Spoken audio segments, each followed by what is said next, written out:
Hello guys, how's it going? My name is Dalrin, and in today's video, we're going to be taking a look at some of the other stuff for Culturas, some of the other stuff for Zandalari, some of the other stuff for BFA, but the worst has happened.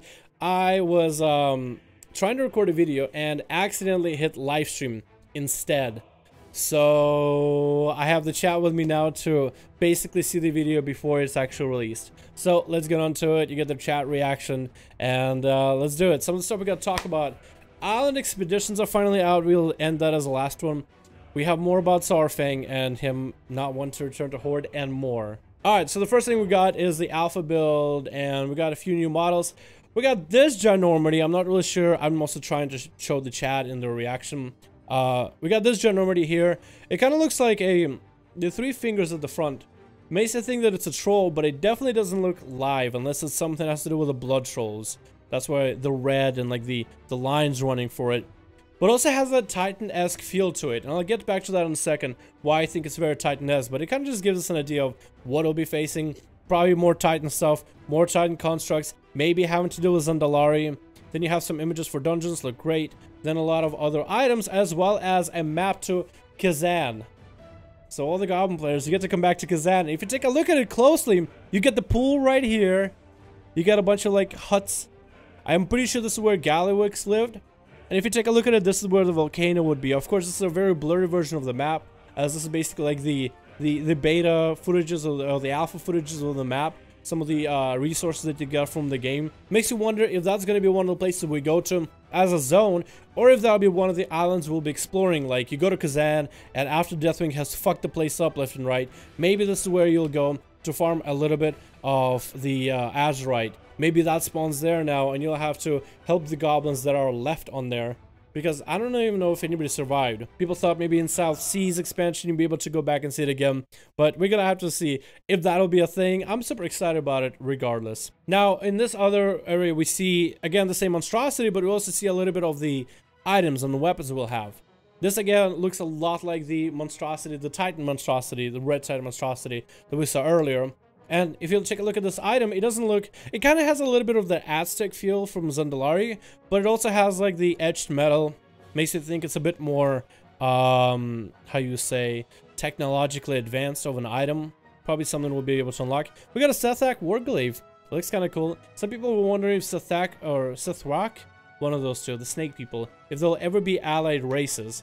And I'm thinking this might be a weapon that they use, or maybe just a weapon that's a Warglaive that might be useful for demon hunters.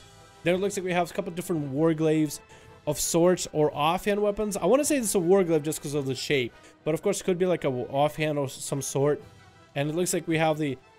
This kind of looks like a tier piece, right? It looks like maybe the LFR version, normal, heroic, or maybe this is the mythic version. Then we have a gun. And this kind of goes back to the monstrosity. Like, take a look at this weapon and the Titan-esque look of it. Then this guy Titan-esque, and then you take a look at the gun, also looking very Titan-esque. So I'm thinking, again, we're going to see a lot of Titan-esque things. We're going to see some Titan-based constructs, Titan-based items going on in the game. So it'll be interesting to see how that kind of unfolds itself. Reminds me of those Blood Guards from Isle of Thunder. Oh, yeah, that's actually a good point. It reminds me of Blood Guards. Maybe it'll be something very, very similar. Now, before I continue on with the video, the next part is going to be a little bit spoilers. It has to do with Jaina and Saurfang and the intro scenario. It's something that I covered on the channel before. I don't think a lot of people really saw it or really saw the spoiler part of it. But there is going to be a tiny bit of spoiler with Saurfang and the Horde and something that happened with Jaina. I want to cover that just about a little bit because it has to do with Dreno Orcs and... you know how everybody were like, oh, what if they're Alliance? Oh, could they be for the Alliance? Dreno Orcs can be for the Alliance. I just want to cover that for just a second. If you're somebody who hates any kind of spoilers, look away now, or by the time I edit this in, skip to this point of the video in order to skip through this part. If you're somebody, I'm not going to go too deep into it. It's just going to be like a couple sentences. But if you're somebody who doesn't even want a single sentence of stuff being spoiled, then go ahead and skip to this point of the video in order to continue with the rest of it. Because we're going to get into the spoiler. If you take a look at the Horde scenario for Saurfang and some of the dialogue options, it doesn't look that good. So it looks like, if you see here, listen closely, will not be in contact once you enter Stormwind. Our scouts located the hidden entrance. The tower will cover your escape. War Chief and the Horde will disavow all knowledge of this mission should you be captured. Something about somebody getting captured, we think it's Saurfang, and something about planning an escape into Stormwind. I've supplied each of you with an easy death. If you find yourself out of options, use it.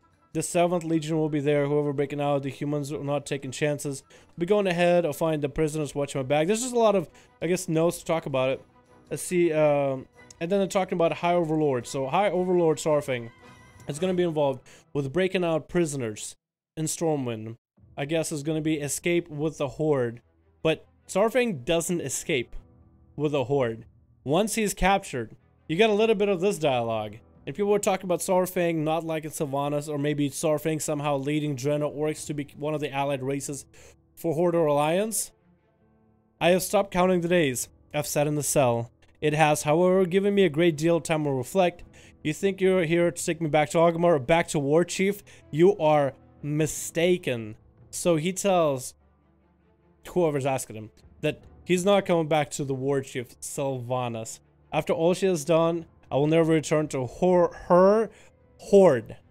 I will never return to her Horde. And a lot of people were telling me that, oh, Dalaran, but if you take a look at the Draenor Orcs, they have a Horde symbol. Well, the Horde symbol has been there since the beginning. That item, that idea of the Horde, has been there since the beginning. This is why the Draenor Orcs have had the Iron Horde, then you have the new Horde with all the other races, and now you basically have the Transformed Horde with the Sylvanas the War Chief. They could basically think of themselves as the new Horde.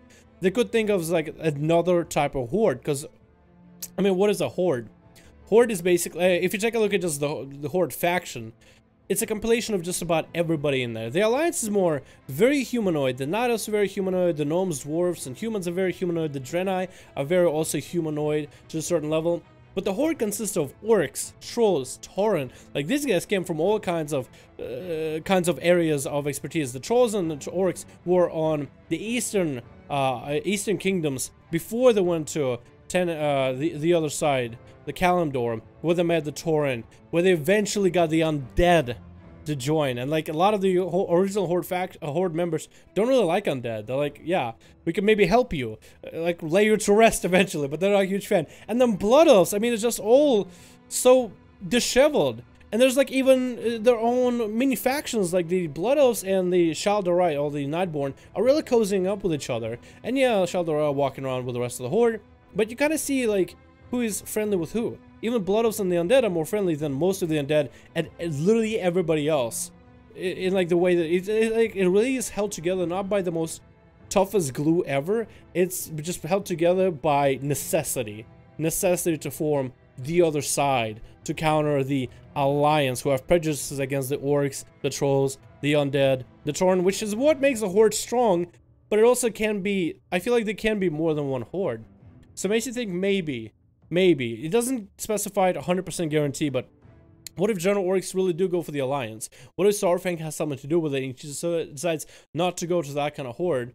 Or maybe eventually be resolved, but something has to do with Sylvanas, one or the other. Overall, it just doesn't seem that good for the Horde. And I think I'll end right there with a question. What are you guys' thoughts on that part? Now, let's talk about the island expeditions.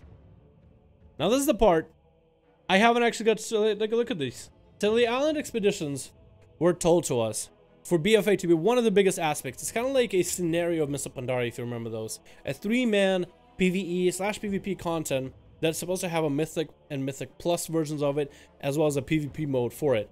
The idea is you kind of go on these islands where there's Azerite and denizens, and these areas supposed to have, like, you can have the same map, but then one day you'll have, let's say, turtle people that you're helping. The next day it's a bunch of Pandaren. The next day it's a whole another story. So it's supposed to be something with high replayability and like some sort of form of Azerite that you win by the end of it. So I'm kind of taking first looks at all this.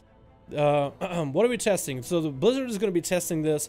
We're currently testing on Gaul Ruins on normal difficulty. There are 12 NPCs teams available for testing, 6 per faction. So there's a bunch of NPCs that will function like members of the other faction. Let's say you're Alliance players and there's 3 of you. The Horde will have 3 player NPCs. They're not players, they're NPCs, but they'll act like players and they'll try to PvP you down. They'll use abilities like, let's say, a rogue will always open up on a healer. He'll sap a guy, blind a guy, garrote. Like, he'll play like a PvP player. When he gets in trouble, he'll trinket, vanish, and run off. And only he'll come back. We don't really know how good these as NPCs will be, I don't really know just how good they will be in terms of functionality, or how good they will be for, I guess, as an NPC, because I can't think of a single NPC that's like a clever NPC. I mean, bosses have mechanics like at this point you get to this amount of health and you do these things, and I guess it can construct a bunch of NPCs a lot like how a boss would, but for them to be more dynamic, less scripted, I just find it hard to believe. But that's the idea. What's the goal of expedition? The goal of the Outlaw expedition is to collect Azurite. The first team to 6,000 Azurite wins. The group of NPCs from opposing faction will also be present competing new for the Azurite. Many things on the island reward Azurite: chests, crystals, powerful creatures, friendly NPCs in need of aid, killing enemy NPCs, and more. So that's actually pretty cool. You have a lot of things you can do. Let's say you're a big PvPer, you can just PvP. Or if you're somebody who's like a rogue, avoiding all the fights and collecting a bunch of chests, you could also just be as helpful. This is interesting in terms of how they're kind of putting it out. I think there'll be some cheese mechanics for this. You'll find things that you can interact with, scatter all across the island to help you. Good luck. Disclaimer: this feature is currently in alpha state, several placeholder elements are missing, blah blah blah. So hopefully people will be able to test it. And that's kind of what is some of the stuff you see. This looks like one of those islands off of Pandaria, so I think it's like reused assets, but still kind of cool. Ungol Ruins. Ungol Ruins, the night side of it, a nice waterfall on the side. Really cool and very interesting idea. We just don't really know how it's going to be in implementation. This is one of the bigger selling points for BFA. It's supposed to be a system that can be utilized in PvP and PvE aspects. Even has a Mythic Plus version of it. It's like Mythic Plus have been a really great success because of the small team members, like the 5-man teams of a tank, healer, DPS. You know, 1 tank, 1 healer, 3 DPS has been very successful because you can get a small group of people and do some great PvE content with great rewards. Here you kind of narrow down to 3.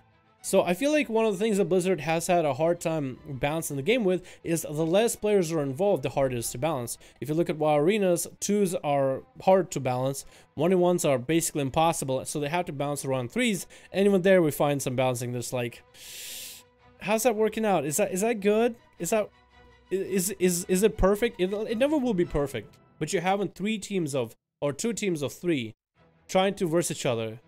Again, it's like the scenarios from back in the day.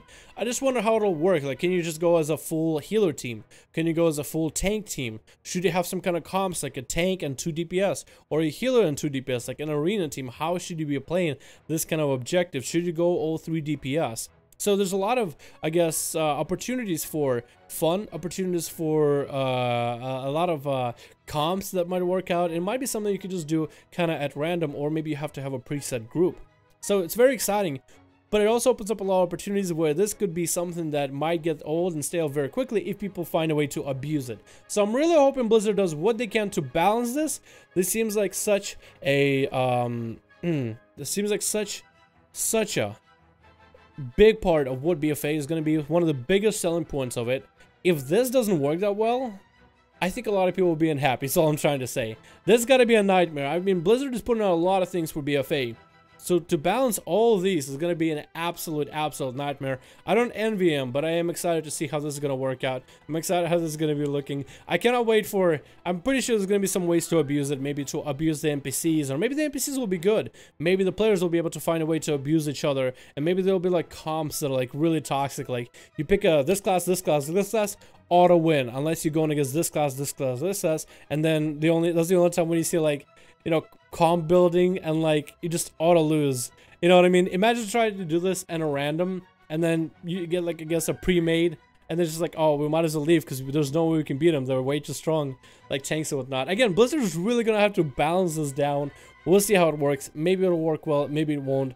I'm still super excited to see where it goes, because it could be the best thing ever or the worst thing ever. Either way, I'm gonna be excited. So I think this is everything I have right now. If you guys have any opinions at all, feel free to comment down below. Hopefully you enjoyed this type of video with the chat. If you want something like this more with the chat, let me know in the comments, because this is the first time I ever did it.